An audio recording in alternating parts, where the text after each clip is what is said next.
Merhaba arkadaşlar, Petsemen abiyle kanalına hoş geldiniz. Perşembe günü haftanın oyuncuları olarak kimler gelebilir onunla alakalı bir çalışmayla karşınızdayım arkadaşlar ki bu hafta bu perşembe günü 2 tane Player of the Week paketi gelecek. Bir tanesi Şampiyonlar Ligi Player of the Week paketi. Geçen hafta Şampiyonlar Ligi maçları oynandı ve maçlar bittikten sonra bir sonraki hafta Konami o Şampiyonlar Ligi maçlarına göre Player of the Week paketi getiriyor. Bir de hafta sonu lig maçları vardı. Şimdi milli takım arasındayız ama son lig maçlarından da Konami bir tanelik Player of the Week paketini getirecek. Peki iki pakette de kimler olabilir? Onunla alakalı şöyle maçlara bakalım arkadaşlar ama Şampiyonlar Ligi Player of the Week paketine oyuncu seçerken oyunda olmayan takımlar var. Konami onlardan futbolcu seçemez. Almanya olsun ve bazı liglerde yer alan takımlar oyunda yer almıyor. Ben onların maçlarını sizlerle paylaşmayacağım arkadaşlar. Çünkü oyunda mesela Shakhtar Donetsk'ten Konami oyuncu seçememekte. Bayern Münih'ten Alman takımları içerisinde sadece Bayern Münih'ten oyuncu seçiyor.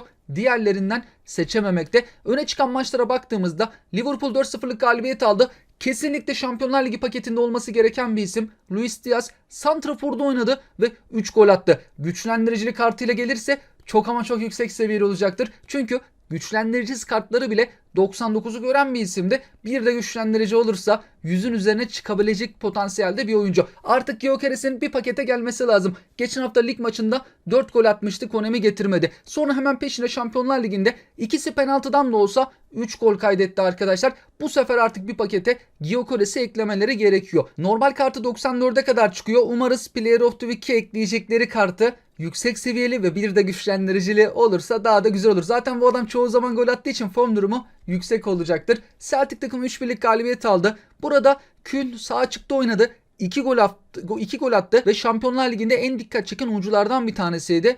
Konami getirebilir fakat normal kartı düşük seviyeli, renkli kartı, Player of the Week kartı çok yüksek seviyeli olmayacaktır. Barcelona takımı 5-2'lik galibiyet aldı. Burada sağ bek Kunde 3 asist yaptı arkadaşlar. Lewandowski'nin 2 golü var. Inigo Martinez, Rafinha ve Fermin Lopez de birer tane gol attı. Bence Konami Kunde'yi seçer. 3 asist yapan bir savunma futbolcusu. Milan deplasmanda Real Madrid'i 3-1 ile geçti. Milan takımının kalecisi öne çıktı bu maçta ama bir gol yedi. Fakat öne çıkan kalecilerden bir tanesi. Eğer kaleci Menyan'ı seçmezlerse stoper futbolcusu Thiaw'ın golü var arkadaşlar. Kaleci adayı 2 tane. Inter takımı 1-0'lık galibiyet aldı. Sommer gol yemedi.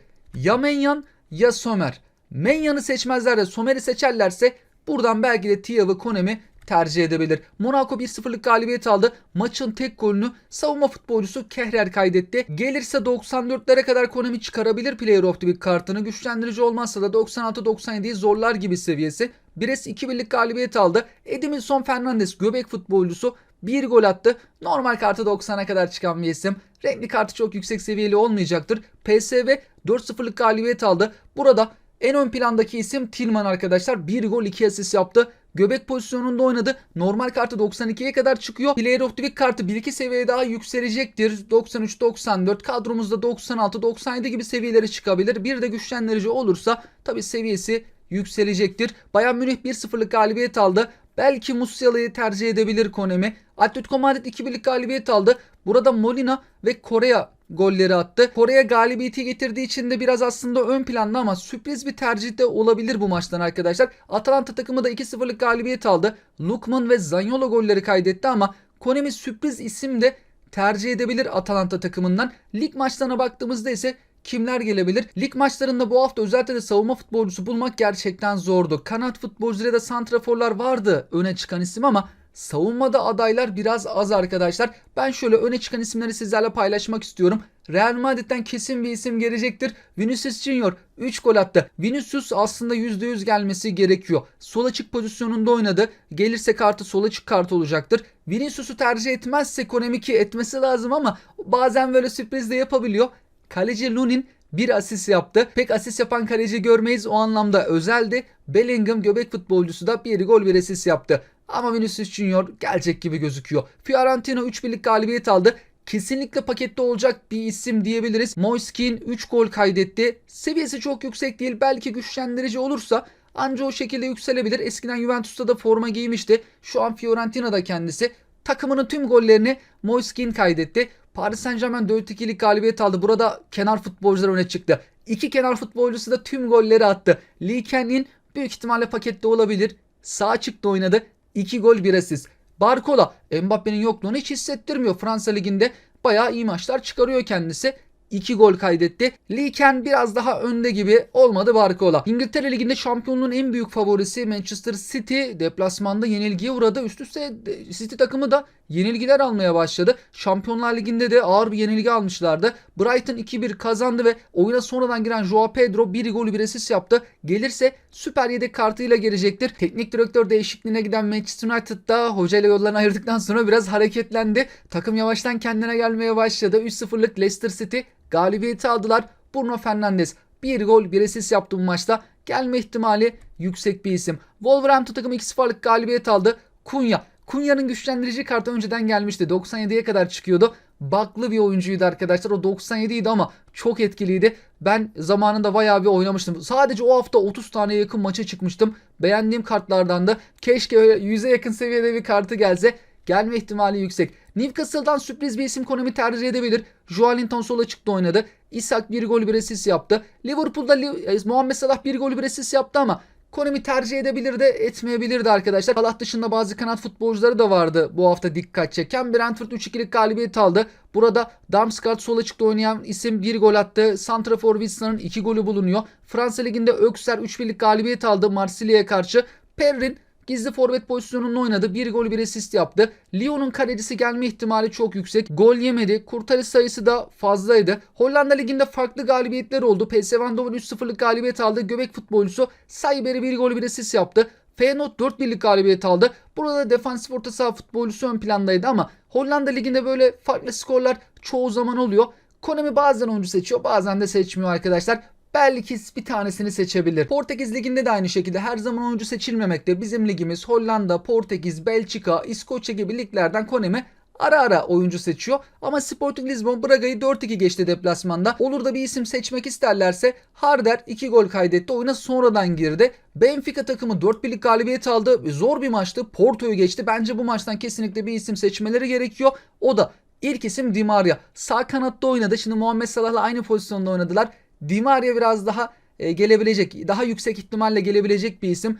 2 gol kaydetti. Di Maria'yı tercih etmezse Konami sol bekte oynayan Carreras da 1 gol attı. Ama Di Maria sanki gelir gibi pakete. Bu hafta Player of the Week paketine gelebilecek isimlerin çoğu bunlarda arkadaşlar. Bu isimler olsun, bu isimlerin dışında da sizlerin gelmesini düşündüğünüz isimler varsa yorum yazarak görürseniz bizlerle paylaşabilirsiniz. Şu an lig maçlarına ara verildi. Milli maçlar olacak. Haftaya da milli takım Player of the Week paketi gelecek. Milli maçlar oynandıktan sonra da haftaya bakalım kimler gelebilir. Çünkü milli takımda şöyle bir şey oluyor. Oyunda olmayan bazı takımların futbolcuları da milli takım Player of the Week paketine gelebiliyor. Örneğin Arabistan'da oynayan Cristiano Ronaldo Player of the Week'e gelemez ama milli takımı üzerinden gelebilir. Veyahut da Almanya milli takımında oynayan futbolcular işte Leipzig'te oynuyorsa, Leverkusen'de, Mönchengladbach'ta o diğer Bayern Münih dışındaki takımların maçlarına Konami bakmadığı için ama Alman milli takımıyla iyi oynarsa futbolcu milli takım üzerinden getirebilir. Milli takım Player of the Week'inin öyle farklı bir durumu var. Oyunda olmayan isimleri de pakette görebilme şansımız oluyor. Sizler de görüşlerinizi bizlerle paylaşabilirsiniz.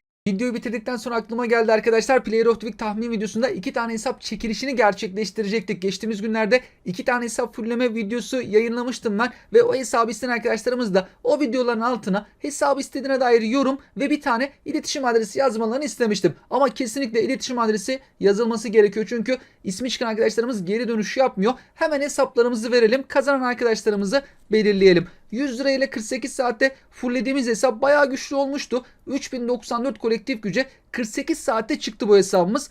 Şimdi bu hesap için bir arkadaşımızı seçelim arkadaşlar. Katılım sayısı azdı, yorum sayısı azdı. O yüzden hemen şöyle hızlı bir şekilde olacaktır. Gidip getirmek diyor. Bunu biraz küçültelim, çok büyümüş. Normalde İngilizce ama Türkçe'ye çeviriden dolayı bazı kelimeler belki öyle net bir şekilde çevrilmese de yine de anlaşılır bir şekilde. Devam et diyelim. 48 saatte fulllediğimiz hesap için şimdi bir arkadaşımızı seçeceğiz. 245 tane benzersiz yorum var. Şimdi burada önemli olan hesabın istendiğine dair yorum yazılması ve bir de iletişim adresi. Eğer iletişim adresi yoksa tekrarlayacağız. Bir kazanan seçin dedik. Arkadaşımız yazmış. İletişim adresini yazmış. Normal orijinali alalım. Orijinal bu şekilde. Barış Aslan Q ile bitiyor. Şöyle bir an büyüteyim arkadaşlar. Hesabı istiyorum. Barış Aslan Q kullanıcı isimli arkadaşımıza 48 saatte hesap fullleme çıktı. Şimdi tekrardan ben bu sayfayı bir yenileyim arkadaşlar. Bir haftada hesap fulllememiz 48 saatin altında kalmıştı ama 0 TL ile yaptık bunu da. Şimdi bu hesap için bir arkadaşımızı belirleyelim. Gidip getirmek dedik. Devam et dedik. Bir haftalık hesabımız içinde 206 tane benzersiz katılımcı var. Bir kazanan seçin diyoruz. Ama iletişim adresi yazılmamış. Ne yazık ki şartımız buydu. Çünkü bundan dolayı çok çekiyoruz arkadaşlar. Haftalarca bazen arkadaşımız geri dönüş yapmıyor. Ve videoda da ben defalarca söyledim. İletişim adresi kesinlikle yazılması lazım. Yok, hani bakıyoruz da hani herhangi bir yere yazılmamış. O yüzden bir daha seçeceğiz. Bir kazanan seçin dedik. Yine yazılmamış. Bir kazanan seçin dedik. Dur ben bunu bir İngilizceye çevireyim. Bazen Türkçe çeviriden dolayı yanlış çeviriler olabiliyor. Hasan'ı istiyorum B17 Beratcan orada nokta. Hesabı istiyorum yazmak istemiş arkadaşımız. Bir de B17 Beratcan arada nokta var. Arada nokta varı şundan dolayı ben videolarda da belirtiyorum arkadaşlar. Arada noktayı yazdığı zaman Konami bir sitenin reklamını yapıyormuş gibi algılıyor. Spam yorum oluyor ve yorumu siliyor. Arkadaşımızın kullanıcı adı bu şekilde. Hasan'a dedi hesabı istiyorum demek istemiş. Yazarken hata olmuş. İletişim adresini yazmış arkadaşımız. Instagram adresiymiş. Tamamdır. 0 TL ile bir haftada hesap fullediğimiz hesabı da Beratcan arkadaşımıza vereceğiz. Ben kendilerine Instagram'dan ulaşır, kendilerinin mail adresine hesapları aktaracağım. Tüm bunlarla alakalı sizler de yorum ve görüşlerinizi bizlerle paylaşabilirsiniz. Sizlere oyunlar diliyorum. Hoşçakalın.